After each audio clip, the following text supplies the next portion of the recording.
Board exam 10th 12th இல்லை அப்படின்னா குழந்தை படிக்கணும் அப்படின்னா 2 விஷயம் வேணுங்க. பேர் எழுதுறதுக்கு முன்னாடி சிராஜ் அப்படின்னு எக்ஸாம் ஆன்சர் ஷீட்டில் பேர் எழுதுவோம் உங்களோட எக்ஸாமில். அதுக்கு முன்னாடி ஃபஸ்ட்டு எனக்கு இன்ட்ரெஸ்ட் இருக்கா அப்படின்னு நான் டிக் பண்ணும். 2வது மோட்டிவேஷன் இருக்கா அப்படின்னு சொல்லி நான் டிக் பண்ணும்.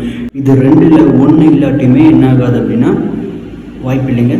ரொம்ப ரொம்ப கஷ்டமான ஒரு விஷயமாக மாறிடும். அகாடமிக்ஸ் என்னப்பா சொல்கிறேன் அப்படின்னா ஃபஸ்ட்டு அந்த சப்ஜெக்ட்லேயும் அந்த ஆக்டிவிட்டிலையும் எனக்கு ஒரு அதீத இன்ட்ரெஸ்ட் வேணும். ஆனால் இன்றைக்கு இன்ட்ரெஸ்ட்டு பசங்களுக்கு, குழந்தைங்களுக்கு, ஸ்டூடெண்ட்ஸ்க்கு இருக்கான்னு பார்த்தோன்னா ரொம்ப பெரிய கொஸ்டின் மார்க்குங்க.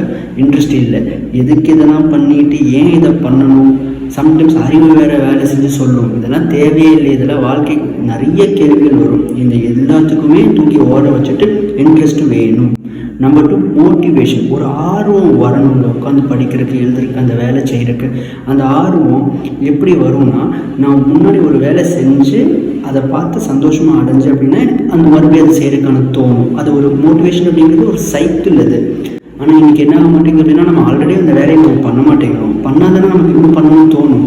இல்லை அப்படின்னா பண்ண வேலையை நமக்கு என்ன ஆக மாட்டேங்குதுன்னா பிடிக்க மாட்டேங்குது. ஒன்று நமக்கு பிடிக்க மாட்டேங்குது, இல்லைன்னா மற்றவங்களுக்கு பிடிக்க மாட்டேங்குது. ஸோ இது 2 ஃபேக்டருமே வேலை செஞ்சால் மட்டும்தான் போர்டு எக்ஸாம்ஸில் நல்லா நம்மளால் பெர்ஃபார்ம் பண்ண முடியும். ஸோ இந்த 2 ஃபேக்டரையும் கன்சிடர் பண்ணுறதுக்கு ட்ரை பண்ணுங்கள். இந்த 2 ஃபேக்டருக்குமே கவுன்சிலிங் சப்போர்ட் எடுத்தால் மட்டும்தான் என்ன பண்ண முடியும் அப்படின்னா அந்த சைக்கிளை கரெக்டாக வேலை செய்ய வைக்க முடியும்.